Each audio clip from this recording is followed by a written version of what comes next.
Hey everybody, welcome back to Installation 00, and wow, we have the campaign overview, and it seems to be a solid 6 minutes of absolute and utter campaign glory.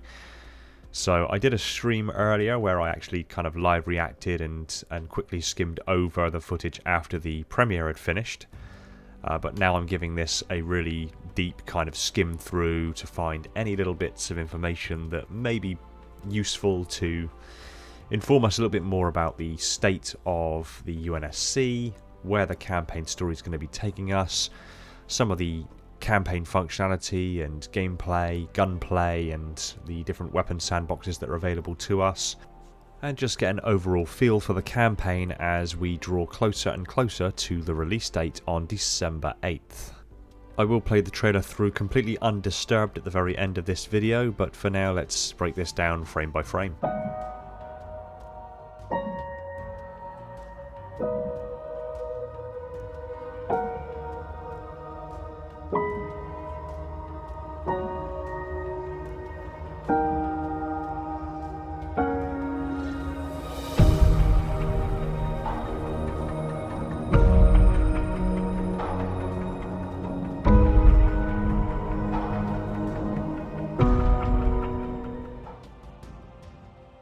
So immediately at the start of the campaign overview we get a pink or purple Cortana in the hand of Master Chief. Now this pink and purple kind of aesthetic is harkening back to Halo CE when she was sort of more of a pink hue. It's a substantial step away from the blue coloration that she had in Halo 5, but it's still a very clear and concise way to separate the visual styles of the old Cortana and the weapon, the new Cortana. The new Cortana still maintaining that blue hue, and the old Cortana, or the created Cortana, now maintaining this pinky purple hue. The hologram in his palm disappears thereafter, and Chief has a lingering look towards his palm.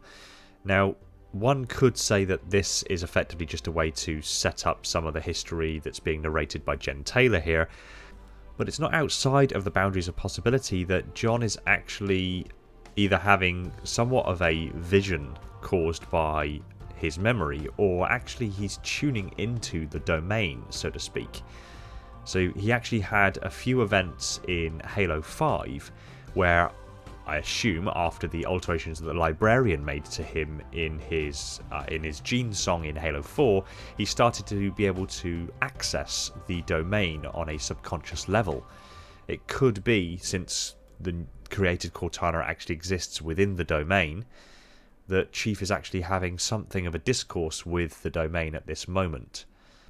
This may be a way that the created Cortana may reach out to the Chief periodically through the game in a similar fashion to the Halo 3 Cortana interrupts that we get, but hopefully not quite as jarring.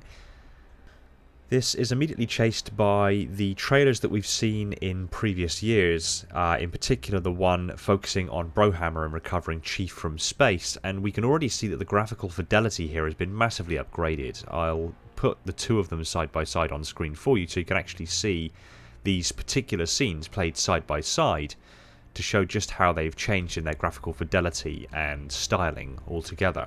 Some of the big things to take away from this are the increase in damage to the armour, the general grit, grime, scuffs, bumps, knocks, blackenings, scrapes, dents and divots that are now peppering his armour is possible evidence of a procedural damage to the armour in real time during gameplay. You'll also notice that in a few of these scenes the grapple shot is actually fully visible, meanwhile in the original trailers they were not.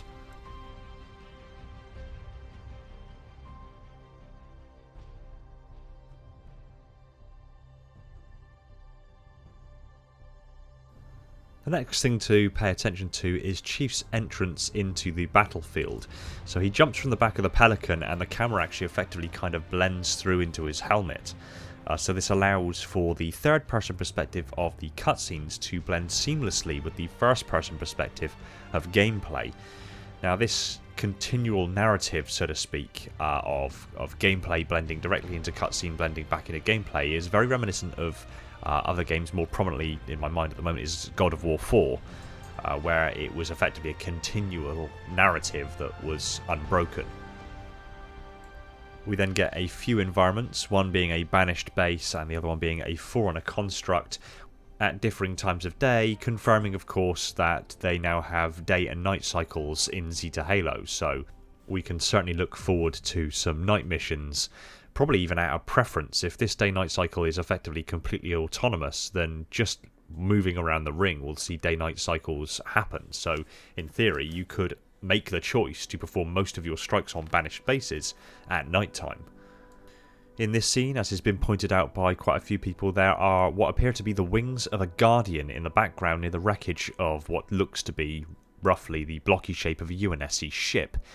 Now, to find out exactly how a Guardian was brought down by a UNSC ship is something I'm very keen to see. Obviously, Guardians are massive structures in and of themselves, and only extremely powerful ships, in theory, should be able to take something like a Guardian down. This is why I'm kind of leaning on the idea that there's a distinct possibility that the UNSC Infinity is no longer around, that she was actually taken down in some regard. Be interesting to see whether the Infinity wanted to just ram a Guardian headlong, or if it hit it with a couple of Mac rounds to see if that could take it down, or something along those lines. But I'm feeling like it's becoming more and more conclusive that there's a distinct possibility that the UNSC Infinity is gone. Simply because the whole narrative being driven here is that humanity have been defeated. Humanity have been knocked back by the Banished. We're on our heels. We're the underdog once again. Now, how can humanity maintain this air of being the underdog if we have the single most powerful ship in the galaxy at this time on our side? The Infinity has to fall in order for us to fully commit to this idea that we're actually on the back foot, that we're the underdogs and we're in a desperate situation. Infinity has to have been destroyed.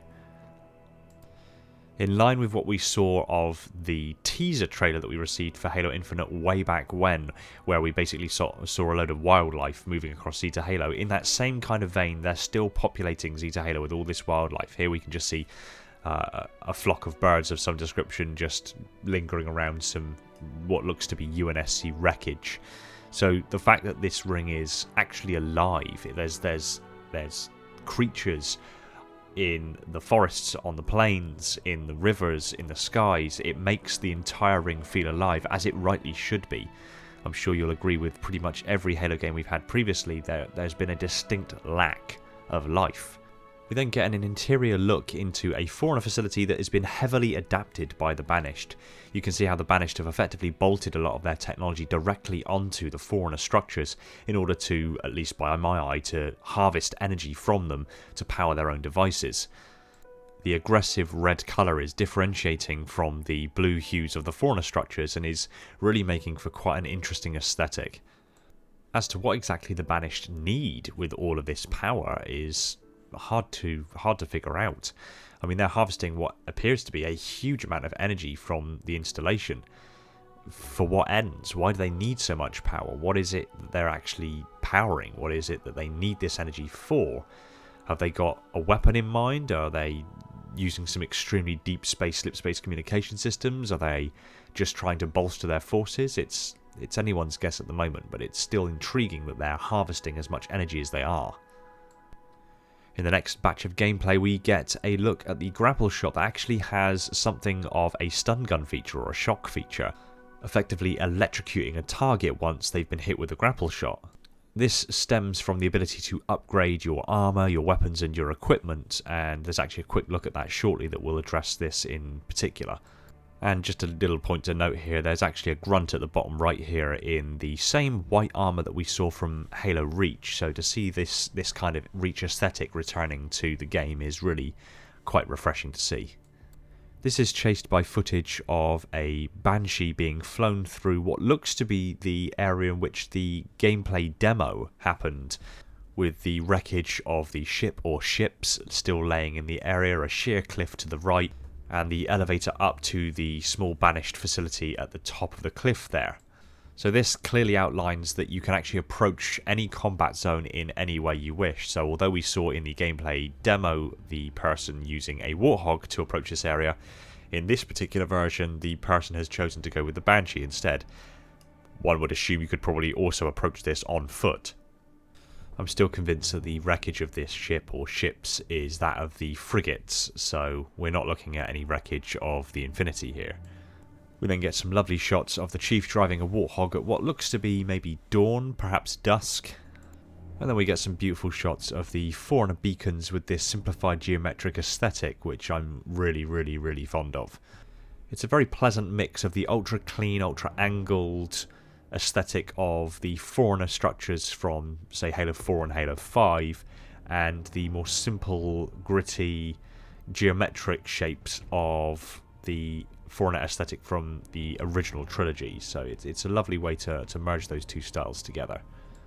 And again, we get this look of, I would assume, is just a banished ship of some description lurking in the sky above Zeta Halo. But given the other information that has been revealed since this trailer, or during this trailer, this could in fact be a ship of completely other origin altogether. Chief then goes and collects the weapon from the facility that we've seen the Chief and the weapon in before, and she immediately says to Chief, "It's been 6 months, where have you been?"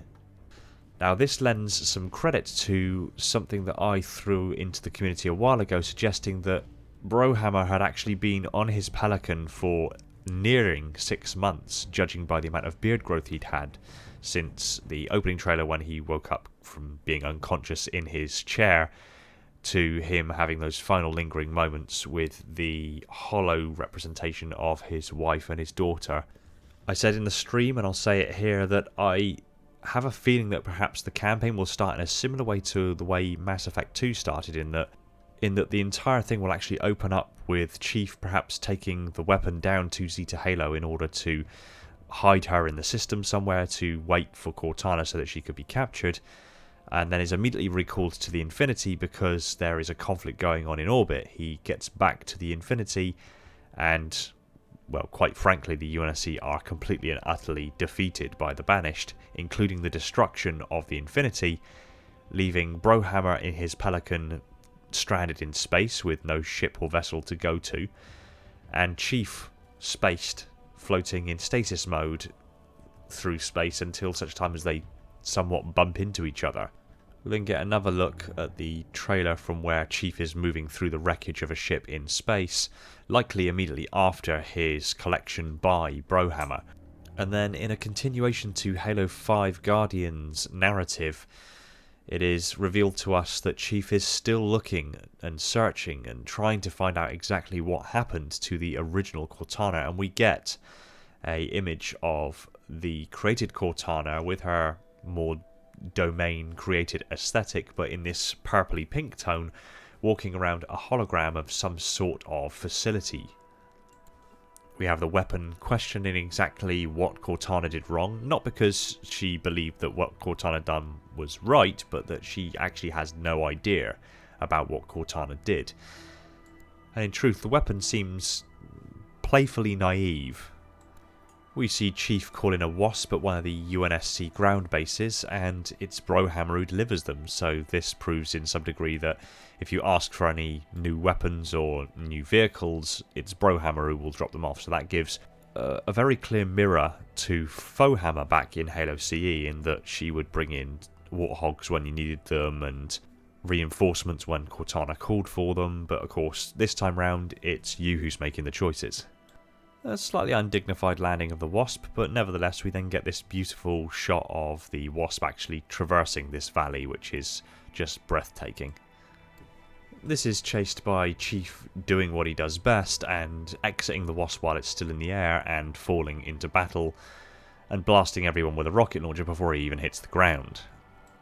And then we get a close-up view of everybody's favourite Jackal sniper, which I'm sure is bringing back PTSD for anybody who ever played Halo 2 on Legendary. But again, the aesthetic is very inspired by Halo 2, with some sort of Halo CE vibes in there as well. The aesthetic, or the look of the actual species of the Jackals, is very reminiscent of Halo 2. And let's be honest, I mean, if Velociraptors didn't go extinct 65 million years ago, they would have inevitably evolved into Jackals, so you know, we should count our lucky stars there at least. We then see the hologram we've seen before of UNSC forces being marked as deceased, and quite clearly, as narrated by Jen Taylor, the remnants of the UNSC. Now, how can you have the remnants of the UNSC if the UNSC hasn't been utterly defeated? And hell, the only way you can utterly defeat the UNSC is the death of the Infinity. And then to kick us back into the action, we get a brute berserking towards the Chief, and Chief effortlessly taking it down, immediately chased by attacking a hunter with a bulldog. The hunter's style again taking some inspiration from the more recent games, Halo 4 and Halo 5, but the colour palette is very much going back to that Halo C vibe, with a much more blue armour, much more pronounced orange flesh, and the heavy glow of green from the fuel rod cannon. We then get Chief taking down what looks to be a jetpack brute with a sniper rifle, with a pretty nice haircut, I'll give him that, and then turning his attention to the glowing energy core, which you'll notice there are effectively beams of energy that branch from the power core, which are effectively tying up 4 Marines on their knees. And the act of destroying this energy core releases those tethers and allows those Marines to stand and hopefully get back into the fight. So again, one of the big driving narratives for this campaign is going to be rallying the troops, saving as many Marines as humanly possible. Hopefully there'll actually be a knock-on effect, so to speak, from how many Marines you save. So if you don't save many Marines, then your battle at the end will be all that more difficult. If you save a lot of Marines, it'll make it that much easier. It'd be really cool to see a kind of action and consequence system in that regard be implemented. Chief then barrels it into a Banished camp, and in an ultimate power trip you get a Marine shout out, "Chief, is that you?" and Chief simply responds, "You're safe now." This is again pushing this narrative of Chief is humanity's last hope. Chief is this beacon of hope that the other troops will rally behind. And sure enough, although they're not wearing their Marine body armour, they're just wearing their sort of BDUs, they mount up in the Warthog and Chief very promptly drives them straight off a cliff. This is yet another example of what appears to be the weapon's playful naivety. She suggests to Chief that the brute coming down the elevator could be a friend, and Chief simply corrects her, "They're not." And then we're greeted by what seems to be like a kind of a mini boss battle with a brute called Tremonius, where Chief attempts the grapple to a melee strike, and that is countered by Tremonius using what appears to be a little bit like an armor lockdown, but not quite. It's not got the same kind of aesthetic or effect around it, but it does seem to make him much less vulnerable to being struck like that. We then get a fantastic look at the TAC map, which allows us a little insight into exactly how the map of Zeta Halo is going to be worked out from now. So the aesthetic itself is very similar, at least in description, to the way in which the Infinity can map surfaces. It can map surface terrain, any elevation, any surface features, any structures, but it also has a degree of subterranean scanning, able to identify if there are any structures underground. Although that's not immediately apparent here, the aesthetic overall is much more pronounced and in line with what is claimed to be capable with the Infinity's laser-based radar system. There is an emphasis on forward operating bases, which probably builds through the campaign to that final conflict, possibly even with Eshram involved. And again, if you save as many Marines as you can and you claim more of these forward operating bases, maybe your forces are bolstered that much more and it makes that final conflict that little bit easier. Wild speculation, I know, but I'd really love to see something like that implemented. And you'll also notice on the bottom right there you have fast travel offline with the logo of a pelican, which clearly demonstrates that BroHammer is our fast travel going forward, which kind of discredits the suggestion that those stone circles that we've seen across the Halo ring with the purple hue emanating from in the interior, the suggestion being that these are teleporters enabling fast travel around the ring, that kind of discredits that potential avenue for fast travel. But you will notice that on the area collectibles at the bottom left there, you will also see the stone circles, and there's obviously 2 that are collectible in this area, and this particular person hasn't collected any of them yet. But that suggests that there's something of significance to the plot or some of the deep lore to find these stone circles, so don't discount them entirely. There may be side missions, kind of dungeon missions or things like that. or just deep lore that can be learned, maybe a terminal of sorts or some sort of access to the domain. Maybe the purpley pink hue is supposed to invoke an idea that perhaps Cortana or information from Cortana or about Cortana is on the other side. Again, wild speculation, so don't discount it entirely, but fast travel seems to be entirely rooted with the Pelican at this stage.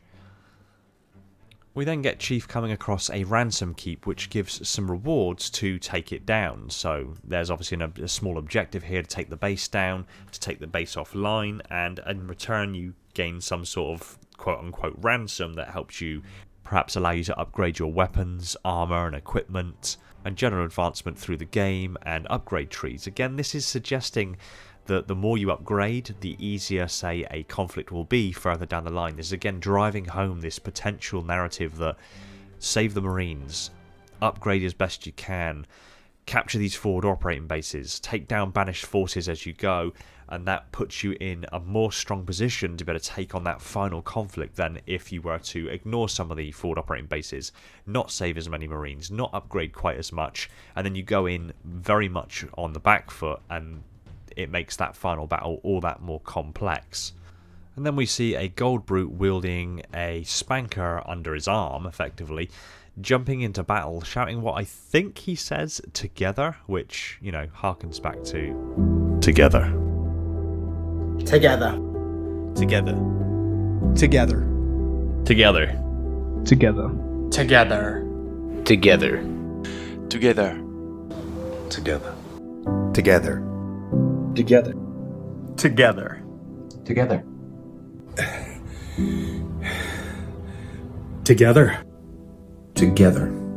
Together. Together. Chief, out. Don't, you'll make me emotional.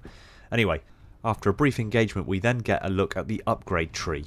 And to quickly break this down, the first thing we see there is the grapple shot, a retractable hook for personal transportation and retrieving objects. Now there are what looks to be 4 upgrades to that, and I suppose you use Spartan cores as kind of the upgrade currency.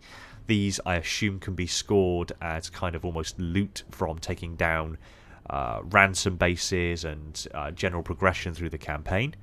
The upgrade suggests that you have perhaps the taser effect on the first upgrade, maybe a faster cooldown on the second upgrade, and more accuracy at the third upgrade. Then you get the shield core, with the first upgrade being an enhanced shield module that increases capacity to 115% of base shield strength.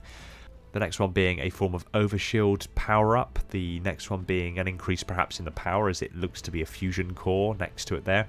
And another one along again which looks like maybe a voltage of some description, maybe making it EMP resistant. And again, this goes on for however many more upgrades there are, and this upgrade will forward from that.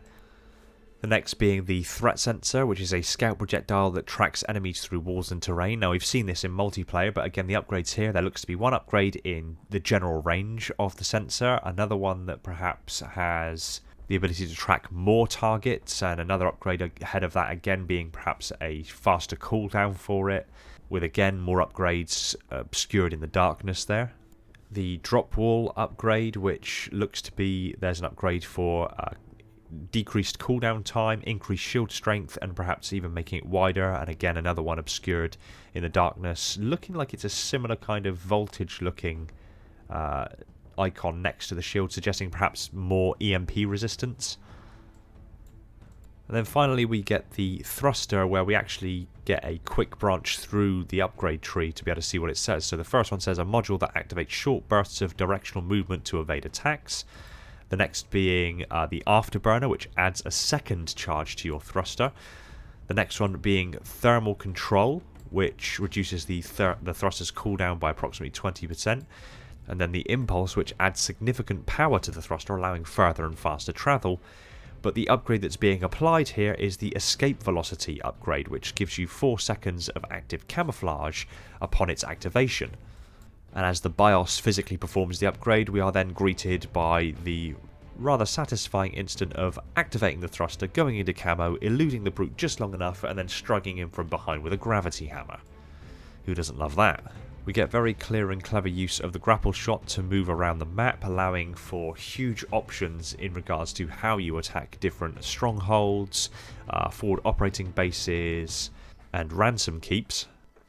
Next, actually within a banished fortress of some degree, there's a Scorpion tank that's been captured, and Chief very promptly turns that on the enemy. Do you see that? Could be useful, if you like that kind of thing. Oh, I like it. Chief gives a very dry one-liner there, and that's actually in keeping with his canonical sense of humour. He has a very dry sense of humour, and he does crack jokes occasionally, but it's little and often. And, well, tank beats everything. We then get one of the most awe-inspiring sights I've seen in this entire trailer, and that's of Chief jumping out the Banshee, taking out another Banshee with a skewer. But what inspired the awe for me is being able to actually see space beyond the other side of the ring. Now, Zeta Halo is breaking apart, that's what you're seeing here. And in these voids in between these broken parts, rather than just showing, sort of a foggy void as they did in some of the early games, they're actually showing you deep space, as there should be deep space on the other side of the ring. And it just drives home the fact that you are on a very alien artificial world, even though you're surrounded by green trees and meadows and life's just vibrant around you. You are effectively on a tiny, thin shell of metal that's perilously close to deep space. This is followed by some familiar campaign shots, and then we see a new faction of some description, or a new species of the Banished. Now, this could be a fringe species to the Covenant, but they seem to fulfill a similar role to the drones, although they're obviously not insect-like in their anatomy. But they've got thrusters that allow them to be airborne. They're very small in their stature, because obviously they have to hold some of these banished weapons with both hands and upside down in order to actually handle them with any degree of efficiency. All we really know about these at the moment is that they're referred to as the skimmers. And what's particularly interesting here is what the skimmers are attacking. Now, it looks to be something of some people would say it would be a rampant monitor, but that's definitely not what we're looking at here. I've heard others say that it looks to be the eye of the classic Guardian from sort of Halo 3 artwork era, and other people have said that it looks like the eye of a War Sphinx. I have a slightly different opinion. I think this looks more akin to the description of the Onyx Sentinels. Now, the Onyx Sentinels were very different from the normal Sentinels. The Onyx Sentinels were described as a sphere with a red glowing eye in the centre, and they were orbited by 3 boom arms that weren't actually physically connected to the eye. Now, the booms here are evidently missing, possibly because the skimmers have already gotten rid of them and wrenched them off.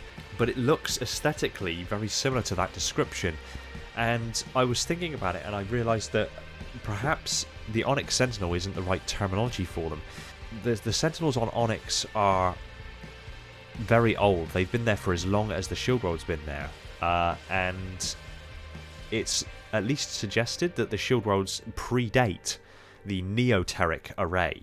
Now, the Neoteric array are the newer rings that have a 10,000 kilometer diameter that were all forged at Installation 00, the Ark, which itself is newer than the Greater Ark, because Installation 00's other name is the Lesser Ark. The Greater Ark created the larger 30,000 kilometer senescent array, of which Zeta Halo is one of.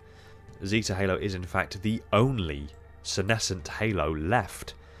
Even the Greater Ark was destroyed during the Forerunner Flood War.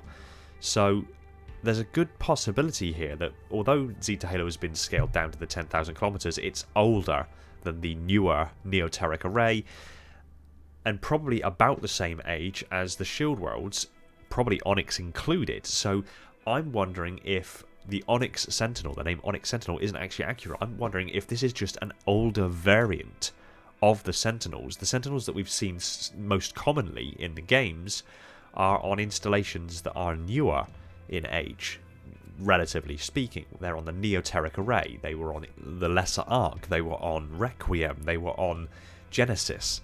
All, at least to my mind, being newer installations versus Zeta Halo, Onyx, and many of the other installations being much older. It's possible that the Onyx Sentinels are actually the default Sentinel of these older installations. So I'm wondering if perhaps we're seeing the Onyx Sentinels now being brought into the fray. We then get a really good look at Jaeger, likely another boss of the campaign, working up to, I assume, the penultimate fight against Escharum. And then we finally get the reveal of Harbinger, or the Harbinger. Now, I've seen many people suggest that this could be a precursor. I've seen some people suggest that it could be a Sanshayam prelate. I've even heard some people say that it could just be a foreigner, like a foreigner that didn't agree with humanity becoming the holders of the mantle, just as the Erdidact didn't want that. And although this seems to have a very slender body that may be more in keeping with a Sanshayam prelate, some of the anatomical features of this creature don't actually tally up very well with the suggestion of it being a Sanshayam. The feet look more hooked. There seems to be either part of the armor itself has got some sort of cape or something like that on the back of it, or it could be a tail. And just generally the aesthetic of the armor just doesn't seem to be in keeping massively with any of the known Covenant factions, with the exception of the new Skimmers. There does seem to be some aesthetic similarities between the Skimmers and the Harbinger. And to finish it up, we get Chief doing his thing and diving off the side of a tower and effortlessly tying up with BroHammer and being able to pull himself into the troop bay of the Pelican before the Pelican pulls up out of the nosedive and whisks the Chief away. Then greeted with a nice little interaction between BroHammer, Chief and the weapon, where again the weapon shows off some of her playful naivety and a little bit of banter happens in general. The final Halo Infinite title is then briefly interrupted by what looks to be either a live action or a pre-rendered generation of Escharum, possibly for the marketing campaign, and that's it. We close out with the campaign overview. And although it was only 6 minutes, I've managed to make this span for over half an hour. But if you've got any thoughts on some of the things I've brought up here in regards to, sort of bolstering your forces with Marines and taking down forward operating bases and claiming forward operating bases and taking down banished camps and things like that to strengthen your resources and to upgrade as best you can so that your final conflict you're in a stronger position, give me your feedback, let me know what you think. Any thoughts on anything else I've raised in this video, I'd really love to hear them. Just pop them down in the comments. And yeah, I'll speak to you in the comment section. Take it easy, everyone, and find peace in the domain. Since the beginning, Halo was about Master Chief and Cortana, partners protecting humanity. But that is now a distant memory. Humanity is fighting for survival. The Banished have risen, defeated our heroes, and taken control of the mysterious Zeta Halo. We need a savior. We need hope. We need Spartan 117, Master Chief. We have a new mission, soldier. What is it? What's down there? A weapon. A weapon? How many guns do you need?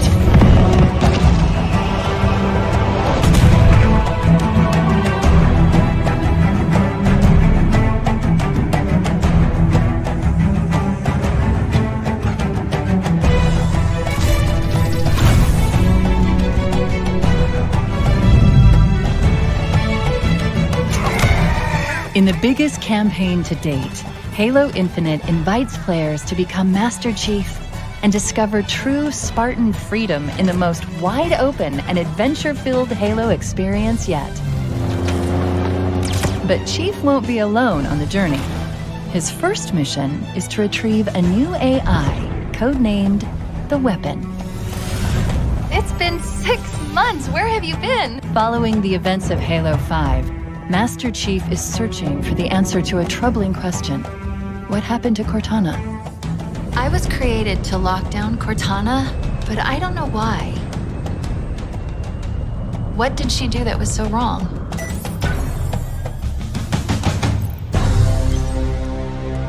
Order received. Stand by.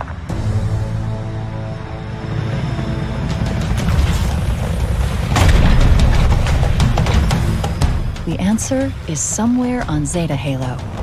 A damaged world full of wonder, mystery, and danger.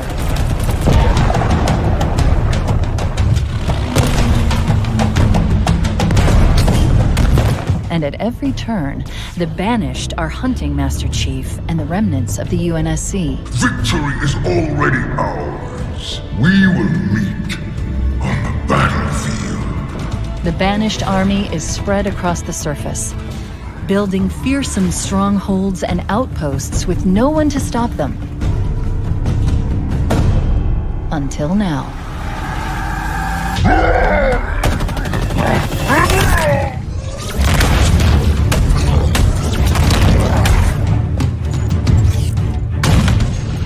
From the beginning of the Halo saga, Master Chief has been a hero, ready to fight and win against impossible odds. Our weapons online! Chief, is that you? You're safe now.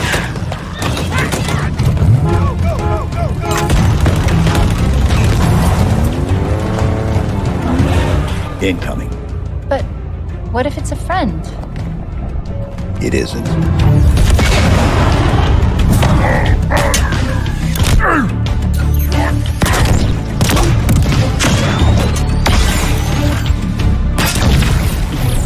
Players now have more freedom than ever before to take down the Banished any way they choose. Banished facility up ahead, Chief. Some kind of salvage operation. What do we do? Shut it down. Permanently.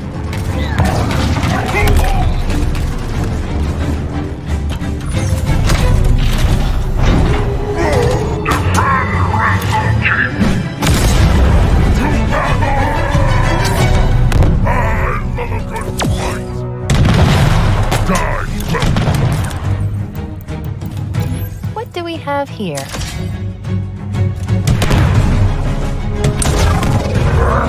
Fight me!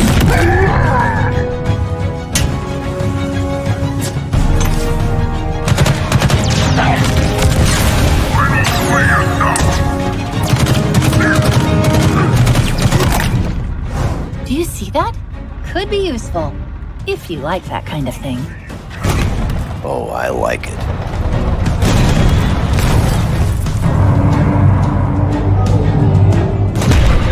Halo Infinite allows us all to become Master Chief, doing what Spartans do best, defying the odds to take down the Banished.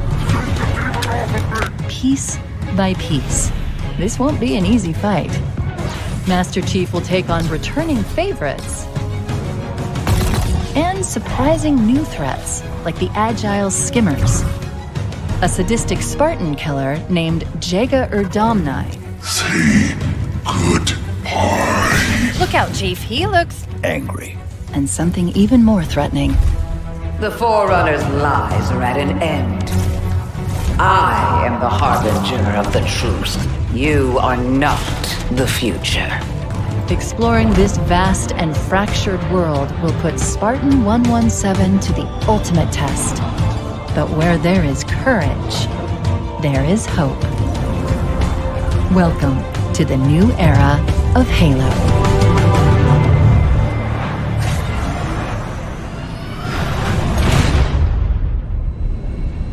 Is everyone trying to kill you? It kind of seems like it.